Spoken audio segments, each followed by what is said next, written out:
റോസും ടുലിപ്പും ഒക്കെ ഉണ്ടാക്കി ഇനി നമുക്ക് സൺഫ്ലവറിൽ പിടിക്കാം. അതിനായി നമുക്ക് റൗണ്ടിലൊരു കാർഡ്ബോർഡ് വേണം. ഇതിൽ പെറ്റൽസ് ഉണ്ടാക്കാനാണ് ഇത്തിരി പണി. ഞാനിവിടെ 2 യെല്ലോ കളർ ഷീറ്റ് നീളത്തിൽ വെട്ടിയെടുത്തിട്ട് ഇതുപോലെ ഒന്ന് മടക്കി എടുക്കുന്നുണ്ട്.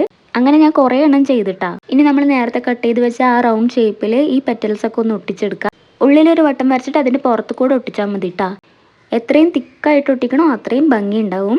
ഞാൻ ആദ്യം 1 ലെയർ ഒട്ടിച്ചു, പിന്നെ 2 ലെയർ ഒട്ടിച്ചു, പിന്നെ 3 ലെയർ ഒട്ടിച്ചു. ഒരുപാട് ഗ്യാപ്പ് കൊടുക്കണ്ട കേട്ടോ, എന്നാൽ തന്നെ കുറച്ചൊക്കെ ഒറിജിനാലിറ്റി ഉണ്ടാവുള്ളൂ. എന്നിട്ടും എനിക്ക് പെറ്റൽസ് ബാക്കിയായി.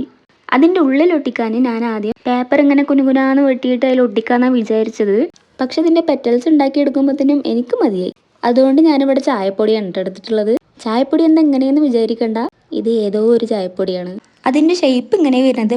നിങ്ങൾക്ക് സാധാ ചായപ്പൊടി വേണമെങ്കിൽ ഉപയോഗിക്കട്ടാ. ഇനി നമുക്കതിൻ്റെ സ്റ്റെം ഉണ്ടാക്കിയെടുക്കണം. ഞാനിവിടെ 3 ഈർക്കിൽ ഒരുമിച്ച് ഒട്ടിച്ചിട്ട് അതിൽ ഗ്രീൻ കളർ പേപ്പർ ഒന്ന് ചുറ്റിയെടുക്കുന്നുണ്ട്. സ്റ്റെമ്മ് വെച്ച് നോക്കുമ്പോൾ പൂവിന് ഭയങ്കര വലുപ്പമുണ്ട് കേട്ടാ. പക്ഷെ അതൊന്നും കാര്യമാക്കണ്ട.